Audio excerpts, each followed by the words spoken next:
Hello, welcome to my student support system. आज की इस क्लास में आप सबका स्वागत है। आज हम डिस्कस करेंगे बच्चों की एक किडनी डिसऑर्डर के बारे में, जो है नेफ्रोटिक सिंड्रोम।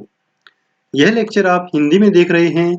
यदि आप इंग्लिश में इस लेक्चर को देखना चाहते हैं तो आई बटन पे क्लिक करें, वहां से आपको इसका लिंक मिलेगा, या आप डायरेक्ट चैनल को विजिट करके वहां से भी देख सकते हैं।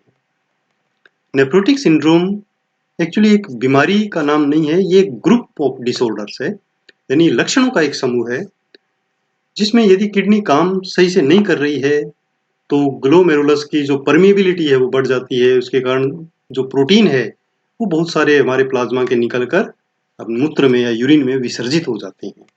उस कंडीशन को हम नेफ्रोटिक सिंड्रोम कहते हैं। नेफ्रॉन जो ये किडनी का जो फंक्शनल पार्ट है, उसमें छोटी छोटी ब्लड वेसल्स होती हैं जो फिल्टर का कार्य करती हैं, और इसी को हम ग्लोमेरुलस भी बोलते हैं।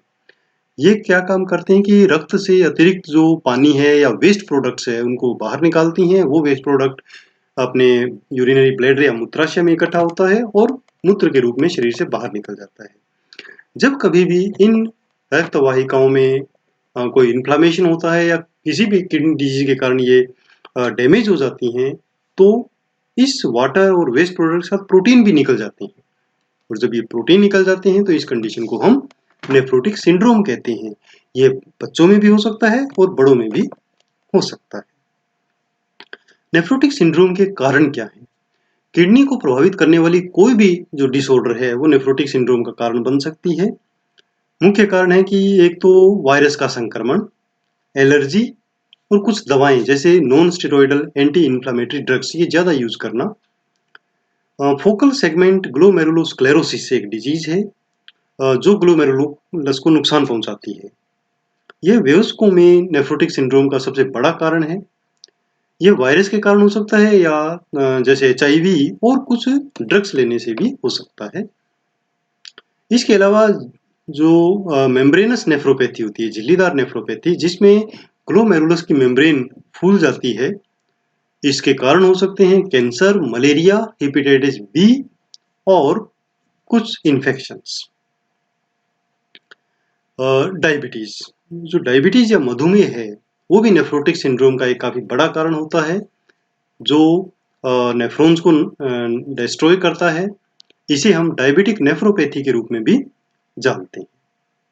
लूपस, लूपस एक ऑटोइम्यून डिजीज है जो किडनी, लंग्स, हार्ट इन सबको नुकसान पहुंचाती है, बट किडनी को सबसे ज्यादा नुकसान पहुंचाती है और उसमें नेफ्रोटिक सिंड्रोम हो सकता है। एमाइलोइडोसिस, एमाइलोइडोसिस एक ऐसा डिसऑर्डर है जिसमें एमाइलोइड नाम का प्रोटीन रक्त में अधिक हो जाता है। इससे भी किडनी खराब हो सकती है। साइन और सिम्टम क्या होंगे नेफ्रोटिक सिंड्रोम के? नेफ्रोटिक सिंड्रोम के जो मुख्य लक्षण हैं वो 4 हैं, जिसमें मूत्र में प्रोटीन का अधिक विसर्जन, मतलब प्रोटीन यूरिया, ब्लड में फैट और जो कोलेस्ट्रॉल है वो बढ़ जाता है, जिसको हम हाइपरलिपिडीमिया कहते हैं। पैरों, टखनों की सूजन, और कई बार हाथों और चेहरे पर भी ये सूजन आ जाती है। और ब्लड में एल्बुमिन का स्तर जो है वो कम हो जाता है, उसे हम कहते हैं हाइपो एल्बुमिनीमिया, क्योंकि एल्बुमिन तो यूरिन में निकल रहा है। इसके अलावा जो लक्षण है वो है कि वेट गेन हो सकता है, वॉमिटिंग हो सकती है, एनोरेक्सिया मतलब भूख नहीं लगती, बहुत ज्यादा थकान होती है, मूत्र विसर्जन कम होता है यानी मूत्र कम आता है, और जो त्वचा है वो पीली पड़ जाती है। इसमें डायग्नोस्टिक इन्वेस्टिगेशन जो नॉर्मली करवाए जाते हैं वो यूरिन एग्जामिनेशन है, जो स्पेसिफिक ग्रेविटी और एल्बुमिन यूरिया के लिए करवाए जाते हैं।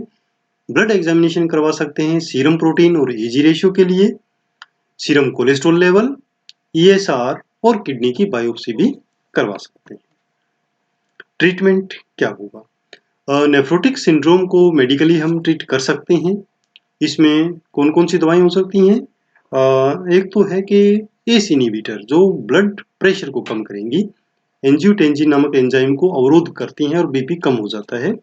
इसी प्रकार एआरबी ड्रग्स वो भी ब्लड प्रेशर को कम करती हैं, जिसके कारण जो प्रोटीन यूरिन में विसर्जित हो रहा है वो कम हो जाता है।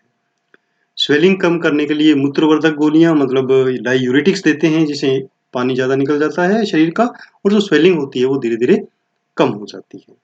कोलेस्ट्रॉल भी इसमें बढ़ा होता है तो उसको कम करने के लिए मेडिसिन देते हैं।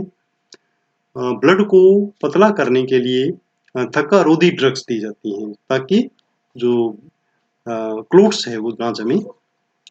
कुछ दवाएं जो प्रतिरक्षा प्रणाली को बंद कर देती हैं वो दे सकते हैं, क्योंकि जो ऑटो इम्यून डिजीज है उसके कारण किडनी का नुकसान हो रहा है, तो हम उस इम्यूनिटी को कम करने के लिए कुछ मेडिसिन देते हैं, जैसे कोर्टिकोस्टेरॉइड्स, ये इसमें दी जाती हैं। स्वेलिंग कम करने के लिए रोगी को खाने में नमक कम करने के लिए कह सकते हैं, और जो खाना है वो लो कोलेस्ट्रॉल और लो फैट होना चाहिए। नर्सिंग मैनेजमेंट, ऐसे जो नेफ्रोटिक सिंड्रोम के बच्चे हैं उनको एक्टिविटी कम करने के लिए कहते हैं, क्योंकि उससे उसका सांस फूलेगा। बेड रेस्ट अधिक से अधिक उसको करना होता है, तो उस हिसाब से आप उसकी नर्सिंग केयर मैनेज करेंगे। वाइटल साइंस कंटिन्यू मॉनिटर करना है, जिसमें heart rate, respiratory rate, temperature और उसको रिकॉर्ड भी करना है। संतुलित आहार देंगे बच्चे को ताकि जो न्यूट्रिशनल स्टेटस है वो मेंटेन रह सके। इनटेक आउटपुट चार्ट बनाना है, और जो वेट और जो एडिमा है उसको डेली रिकॉर्ड करना है, और अगर ज़्यादा होता है तो इन्फॉर्म भी करना है।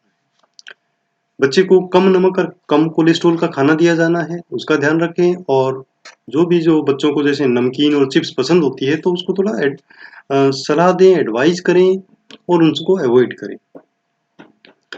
इस बीमारी की जो प्रक्रिया है, जो प्रॉब्लम्स है, उससे बच्चे का ध्यान हटाने के लिए प्ले थेरेपी जो है वो बहुत महत्वपूर्ण है। बेड पे ही उसको मनोरंजन की एक्टिविटी करवा सकते हैं।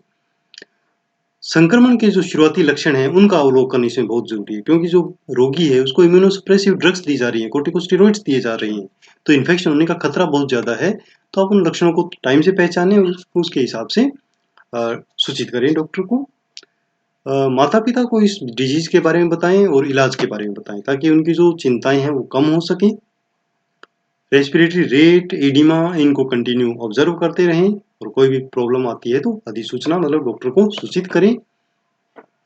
अगर सांस लेने में बच्चे को दिक्कत ज़्यादा आ रही है तो बच्चे को सिटिंग पोजीशन देते हैं, क्योंकि उससे थोड़ा सा राहत मिलती है। और कभी कभी यदि एसाइटिस ज़्यादा हो जाता है तो पेट का पैरासेंटेसिस किया जाता है, तो इस प्रक्रिया के लिए भी बच्चे को तैयार करें जरूरत पड़ने पर। माता पिता को आवश्यक रूप से फॉलोअप विजिट्स के बारे में बताएं, और अन्य सारी वो नर्सिंग केयर करें जो एक अस्पताल में भर्ती बच्चे के लिए करनी होती है।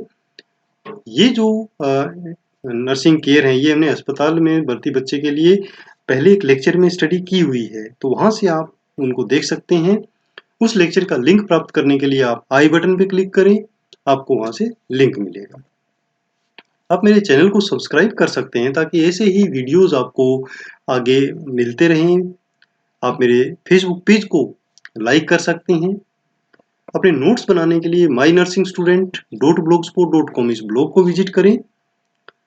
आप फॉलो कर सकते हैं मुझे ट्विटर पर भी, इंस्टाग्राम पर भी, और nursing notes Facebook group join कर सकते हैं।